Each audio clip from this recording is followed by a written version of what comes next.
상당히 되면서 자한당과의 관계에 대해서 좀 이제 관심을 좀 가질 필요가 있을 것 같은데 새로운 보상이 이제 만들어졌죠. 이제 컨벤션 효과가 있을 겁니다. 계속 쇼를 보여줄 거예요. 그 과정에서 새로운 보상의 어느 정도의 지지율은 올라갈 수밖에 없고요. 마지막 순간에 사실 새로운 보수당 쪽하고 자한당하고의 통합 문제가 이제 등장을 했을 때 그때 둘 관계 역학 관계에서 새로운 보상의 지금 역할이 저는 상당히 중요하다 이렇게 생각이 들고요. 근데 결국은 범보수와 범진보의 문제가 범진보가 지금 한 55% 정도 나오고 있는데 이건 안 깨질 거다 이렇게 생각이 들거든요. 45% 안쪽에서 서로 나눠 먹기 이런 과정이 통합 과정으로 이루어지지 않을까 싶습니다. 답하네요 진짜. 답답할 게 없지. 난립할수록 우리한테 좋은 거지. 결국은 총선판이 세 개로 나눠질 건데요. 민주당 쪽이 이제 정의당은 제외하고 생각을 하게 되면은 민주당 쪽이 있을 거고 이제 보수 쪽하고 중도 쪽하고 이렇게 나누게 되면 보수 쪽에 자한당하고 그다음에 새수당, 새로운 보수당하고 우리공화당 쪽하고 그다음에 그 점사하고 이렇게 네 개가 통합을 할 수 있냐 없냐 이런 문제가 남을 거고요. 이거하고 별개로 한쪽에는 이제 중도 쪽 겨냥한 부분이 있을 텐데 이게 민주평화당하고 대한신당하고 바른미래당하고 이 세 개가 통합이 되냐 안 되냐 이런 문제로 이 두 개 그룹이 서로 넘나들지는 않을 거다 경계를. 근데 결국은 자기들끼리 그렇게 해봐야 20대 총선 때를 생각을 한번 해보시게 되면 연초 지지율하고요 실제 지지율하고 상당히 큰 격차가 발생을 했거든요. 그러면 이러한 격차는 중간에 이슈 파이팅으로 분명히 바뀔 수 있는 부분이 있습니다. 근데 이 이슈 파이팅에서 우리는 방어만 하면 되는 거고요. 결국은 저쪽 안에서 바뀔 것이다. 우리 쪽에는 아무 영향을 못 줄 것이다. 저는 이렇게 지금 예측을 하거든요. 그냥 우리는 그냥 지켜보면서 지금까지 하던 대로 지금까지 한 번도 없었던 이렇게 평온한 총선 준비 그대로 내용을 중심으로 저들은 공학을 중심으로 우리는 우리만의 차별성을 가지고 계속 가던 대로 가면 되겠다 이런 생각이 듭니다.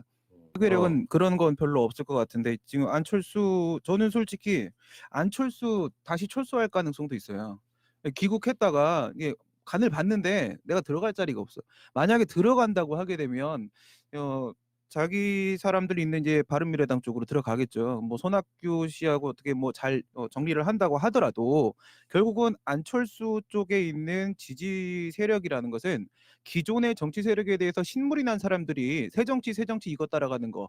그다음에 지난번 거 같은 경우엔 지역주의로 호남 쪽 사람들 이렇게 되는 건데 호남 쪽은 이미 등을 돌린 상태고 마음이 멀어진 상태고요. 지금 민주당이 잘 해주고 있기 때문에 특별히 기존 정치 세력에 대한 신물이 나는 것은 우리 쪽 진보 쪽에서 나가는 문제는 사실상 없다. 나와봤는데 별게 없다. 그러면 안철수는 또 다시 철수를 하고 다시 연수를 갈 수도 있다. 이렇게 생각이 들어요. 마라톤 하러 가겠죠. 달리기 하러. 네. 네. 근데 푸나님하고 야수님 말씀에 완전히 동감을 하고요. 근데 지금 야당들이 지금 라인업이 안 잡혀요. 세팅이 돼야지 안에다 내용물을 좀 집어넣을 텐데 우선 자신들 자체가 해체 위기에 있다거나 상당히 위험한 상황이 있기 때문에 내용을 말하기에는 지금 상황이 너무 다급하다. 그러니까 그들에게 우리가 그런 걸 기대할 수는 없는 상황인데 그렇다면 말씀하신 대로 우리가 이제 너무 나이브하게 생각을 해버려가지고 투표율이 떨어지는 상황을 방지를 해야 되는데 이걸 위해서 우리는 우선 내부 단속이 상당히 필요한 부분이 있겠고요. 하지만 아직까지 우리가 긴장감을 놓지 않고 이렇게 움직일 수 있는 이유는 검찰 변수가 있기 때문이다. 우리는 이 정당들하고 이렇게 같이 경쟁을 해야 되는데 정당들이 우리 경쟁자가 돼주지 못하고 있기 때문에 검찰과의 싸움을 통해서 우리는 긴장감을 가지고 계속 내부 단속을 할 수 있는 그런 어느 정도의 물적 토대는 만들어져 있지 않느냐 뭐 이런 생각도 좀 해봅니다. 알겠습니다. 의외로 우리공화당하고 서울시하고의 천막친 사건은 쉽게 끝났대요. 그러니까 얘네들 그렇다니까 서울시랑 막 싸우면은 야 우리 박원순 시장 우리가 이겼다 막 할지 모르겠는데 결국에는 2억 6천만 원 개 털렸어. 박원순 시장 대단한 것 같습니다. 이렇게 우리 공화당이 고분고분하게 이렇게 당하고 있을 줄은 생각을 못했네요. 아니 이게 방법이 없어요. 지금 두 번째 2차 대집행 같은 경우에는 예고가 이제 계고장 보냈다는 거거든요. 계고장 첫 번째 한번 대집행을 당해봐가지고 2차 계고장 보내고는 알아서 자진 철거하고 포기해버린 거고 첫 번째 건 이제 돈 다 받아낸 건데 그 실행하고 나면은 결국은 이제 행정대집행법에 그런 내용이 있어요.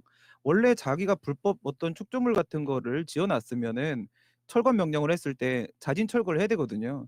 근데 이거를 안 하면 대집행을 하는 거야. 대집행이 이제 타인이 대신할 수 있는 행위를 대신해 주는 거거든요.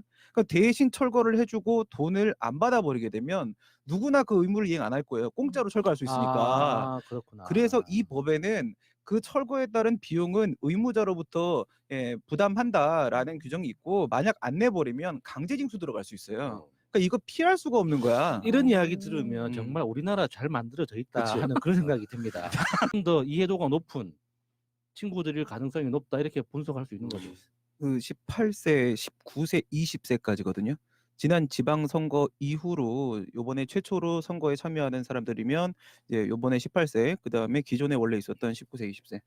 그런데 이제 저는 어떻게 생각을 하냐면, 이 청년들 같은 경우에 예전에는 그 그룹 내 여론이라는 게 상당히 큰 영향을 주고 있었거든요. 만약 고등학교 3학년이다 그러면 보통 그러잖아요. 우리 군대에서도, 저도 군대에서 제가 군대를 늦게 가서 옆에 있는 친구들이 다 물어본 거예요. "요번 선거에서 누구 찍어야 돼, 형?" 그래서 "이쪽." 그러면 이제 줄 세워 갖고 쭉 찍는 거예요. 이게 가능하거든. 그 어린 친구들, 청년들 같은 경우는 그런 현상이 있는데, 지금 같은 경우에는 이제 온라인이나 이런 걸 통해서 다양한 정보를 직접 접하고 있기 때문에 사실상 내용이 충실한 쪽으로 흐를 수밖에 없고, 이것은 결국 진보 쪽으로 갈 가능성이 상당히 크다, 이렇게 보여집니다. 그러니까